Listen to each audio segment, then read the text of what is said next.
Muito boa tarde. Antes de mais, queria agradecer o convite para estar aqui a fazer esta apresentação, nestes moldes um bocadinho diferentes do habitual, mas que certamente irão permitir na mesma a partilha de conhecimentos e troca de experiências entre todos nós.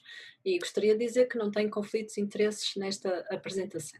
Há vários fatores que tornam as mulheres adolescentes mais suscetíveis à má nutrição, desde fatores fisiológicos à desigualdade de géneros, a questões culturais, financeiras, etc.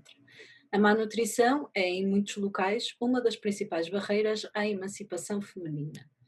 Organizações como a Nutritional International dedicam-se ao estudo e acompanhamento nutricional das populações mais vulneráveis, particularmente mulheres e adolescentes, através de vários programas de apoio em diversas regiões problemáticas, como países africanos, a Índia e do sul da Ásia. Após a infância, a adolescência é um período de crescimento mais rápido e com maiores necessidades nutricionais. Entre os 15 e os 19 anos é um período com maior gasto energético, em que gastamos cerca de 2.400 quilocalorias por dia nas mulheres e 3.000 quilocalorias por dia nos rapazes, dependendo muito do grau de atividade física que cada um faz. Nesta fase, são fundamentais os micronutrientes como o ferro, a vitamina D, o cálcio e o zinco. Os adolescentes desenvolvem-se tanto e tão rapidamente que uma alimentação adequada é fundamental para manter as necessidades de crescimento e desenvolvimento cognitivo. Portanto, este é um período crítico para intervenções nutricionais de forma a promover vidas adultas saudáveis. A adolescência é uma fase de desenvolvimento muito vulnerável nutricionalmente, eh, que pode originar um duplo problema: o baixo peso ou o excesso de peso. Muitos adolescentes não têm acesso aos alimentos necessários, outros não comem sequer 3 refeições por dia e muitos saltam o pequeno almoço. Tudo isso contribui para o seu baixo peso, particularmente em países de low and middle income countries. Este baixo peso pode ir até 1% na América Latina e 11% no Sudoeste Asiático. Por outro lado, devido ao sedentarismo e à ingestão excessiva, muitas vezes de alimentos pouco saudáveis, como fast food ou doces, o excesso de peso tem uma prevalência que varia entre 5% no Sudeste Asiático, 23% na América Latina, onde cerca de 40% dos adolescentes consomem fast food, até mesmo 51% no Egito. É nesta fase da adolescência que temos a melhor oportunidade para a correção dos hábitos de vida, de forma a prevenir possíveis complicações futuras. Esta é uma fase de influências, em que podem ocorrer mudanças nos hábitos resultantes da influência de amigos, da necessidade de autoafirmação e independência, muitas vezes querem ser eles a decidir o que é que se vai comer em casa, das questões associadas à imagem corporal, por vezes com dietas alimentares desequilibradas e demasiado restritivas, até mesmo da imitação de hábitos de colegas da escola, familiares ou vizinhos, ou até mesmo influências da internet ou de promoções dos mídia. São estes fatores sociais e comportamentais que originam, na grande maioria dos casos, as carências nutricionais dos adolescentes. Há uma série de erros que podem ocorrer nesta fase. O aumento do apetite associado à diminuição do exercício físico, a transição para a independência dos pais com o aumento das escolhas alimentares e consumo de refeições fora de casa, a pressão dos amigos, colegas, comunidade, internet e mídia com o aumento do consumo de fast food e junk food. Há mesmo estudos que apontam para uma relação entre o tempo que se passa a ver TV e as escolhas alimentares dos adolescentes. O aumento do consumo de produtos açucarados, fritos, gorduras, em detrimento do consumo de frutas, vegetais, carne ou peixe, levando ao aporte insuficiente de micronutrientes, como o ferro, cálcio, o zinco, vitaminas e ácido fólico. E por outro lado também o acesso fácil, económico e rápido a alimentos processados, um dos problemas das cantinas escolares e das máquinas de distribuição automática de bens alimentares. Tudo isto contribui para maus hábitos alimentares nesta fase da adolescência. Portanto, além de promover a ingestão de alimentos ricos ou enriquecidos em ferro e outros micronutrientes, devemos ter outros cuidados com a alimentação. Evitar alimentos ricos em cálcio, leite e produtos lácteos ou alimentos fortalecidos. Não esquecer que muitas sobremesas são feitas com leite. Evitar, junto com as grandes refeições, alimentos ricos em fitatos, polifenóis, que diminuem a absorção do ferro, como o chá, o café, vinho, cereais, etc. E, por outro lado, insistir com alimentos ricos em vitamina C, como as frutas, que facilitam a absorção. E é nesta janela de oportunidade que é fundamental ensinar e promover hábitos de vida saudáveis que devem ser mantidos ao longo da vida adulta. É importante preparar os adolescentes para uma vida saudável, produtiva e reprodutiva, prevenir doenças crónicas relacionadas com a alimentação, como doenças cardiovasculares, diabetes, hipertensão, osteoporose, etc. Corrigir erros alimentares do passado e promover o exercício físico, reforçar os nutrientes necessários para o crescimento e desenvolvimento cognitivo e providenciar as reservas necessárias para uma gravidez ou possível doença futura. Uma estimativa da OMS de 2015, publicada em 2017, mostra que dentro dos top 5 values lost, a anemia ferropénica é a principal causa de anos de vida desadequados ou desajustados perdidos. Esta é a medida usada pela OMS, que combina os anos de vida perdidos por incapacidade e os anos de vida perdidos por morte precoce, ou seja, é uma forma de avaliar o disease burden. Isto acontece quer no grupo dos 10 aos 14 anos, quer no grupo dos 15 aos 19 anos no sexo feminino. Em estudos internacionais realizados por organizações como a Unicef, foi detectado que em 21 países que eles estudaram, mais do que uma em cada 3 raparigas adolescentes são anémicas. Em 4 de 8 países africanos estudados, a prevalência de anemia é superior a 40% na faixa etária dos 12 aos 14 anos.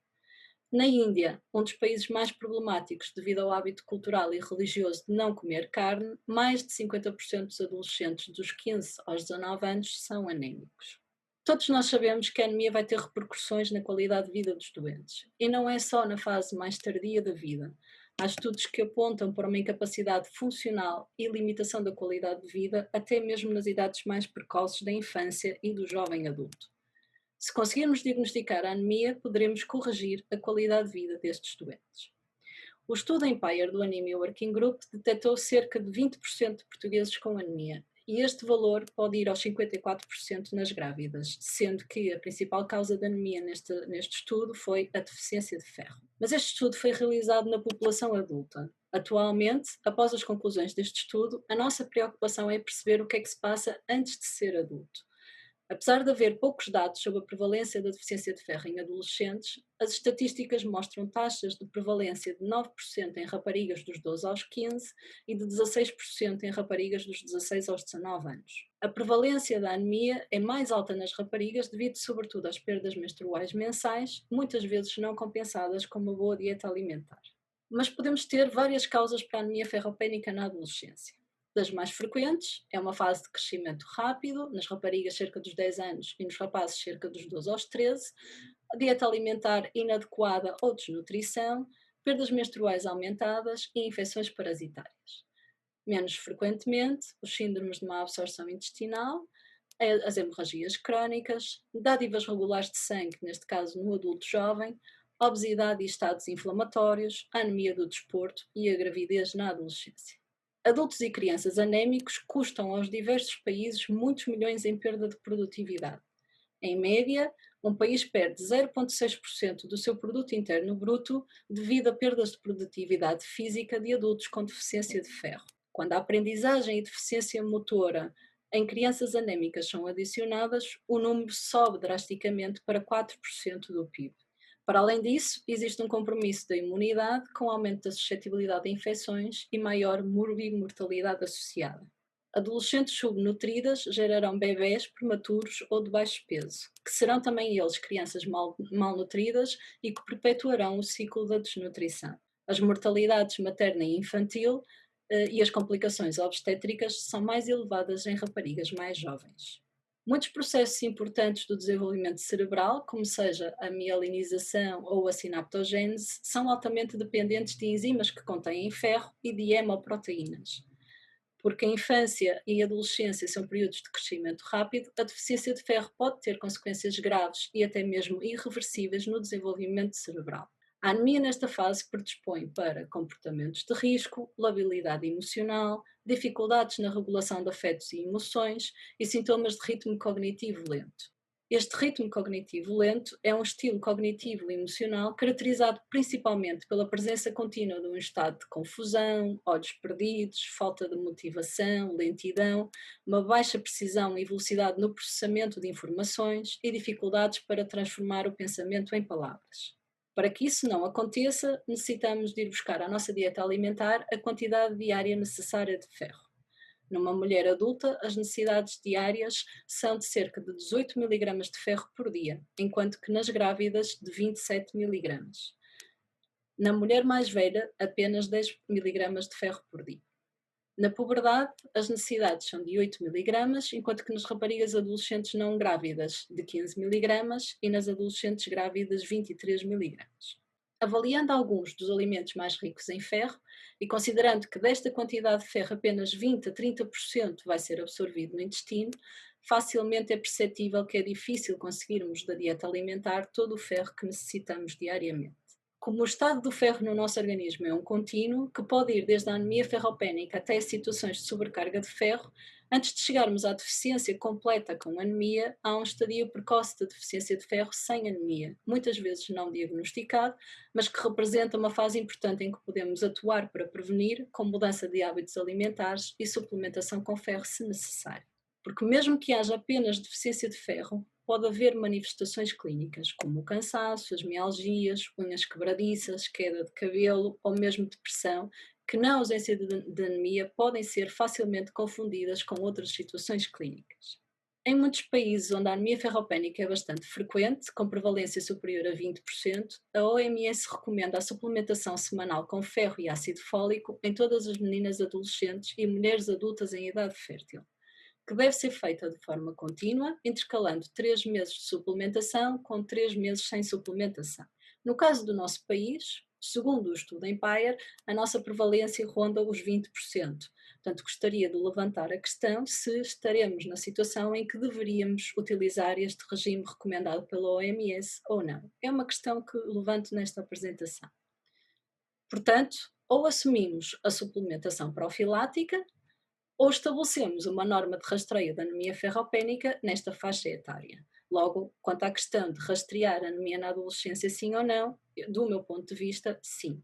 Quando pensamos num teste de rastreio, devemos ter em conta se as suas características se adequam ou não à finalidade.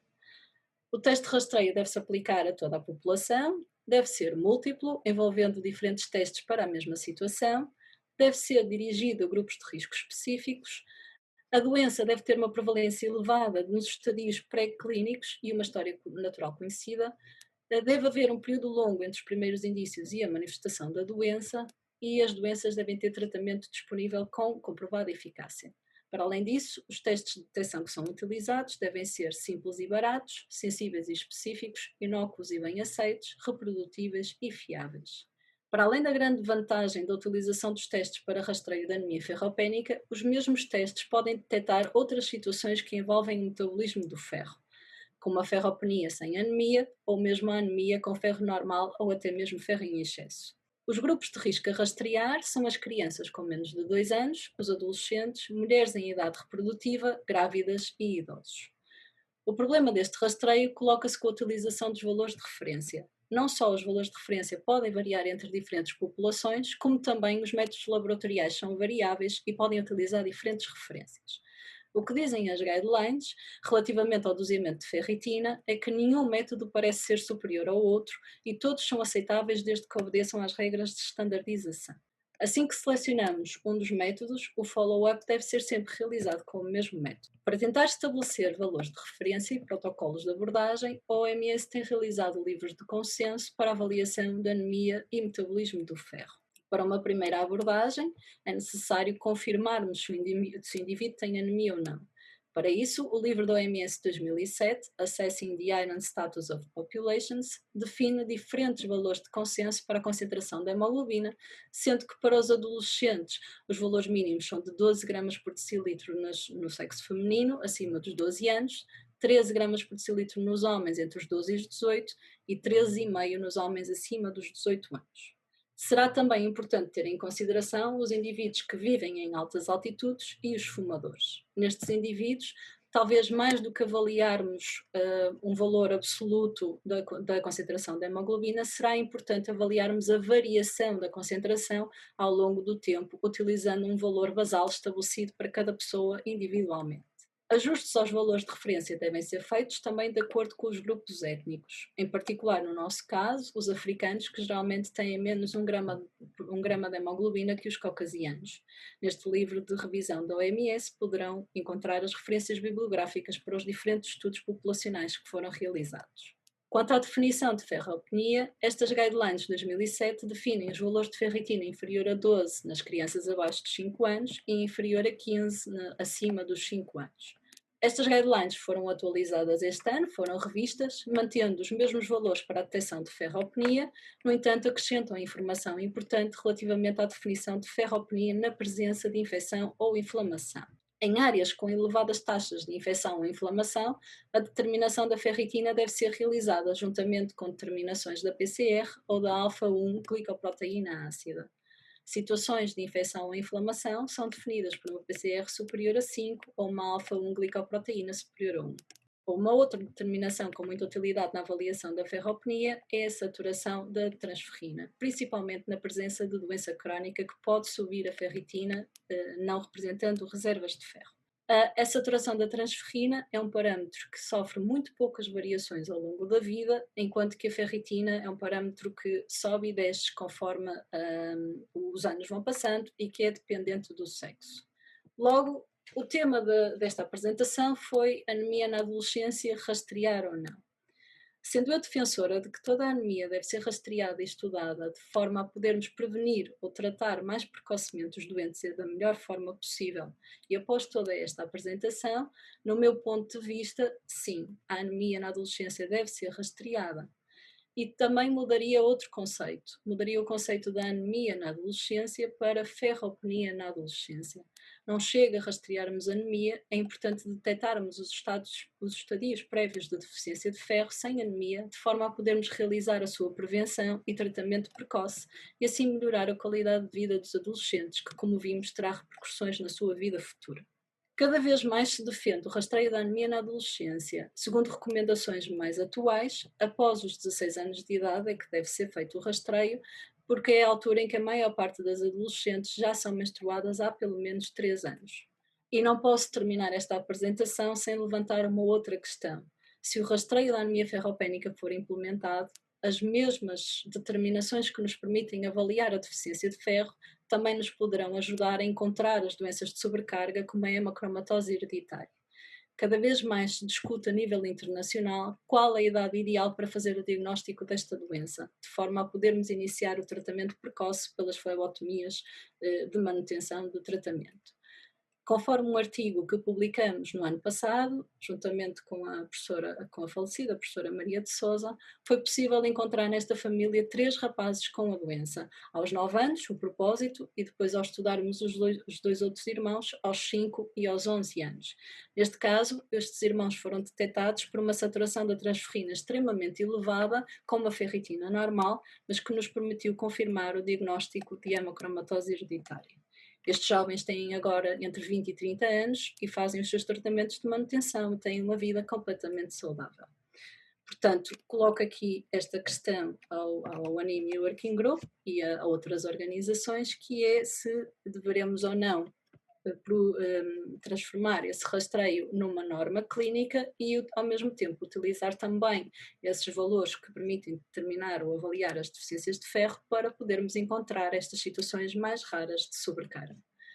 E gostava de agradecer ao Anemia Working Group mais uma vez o convite e agradecer ao Dr. Lino Rosado por me convidar para moderar esta mesa com ele. E muito obrigada a todos.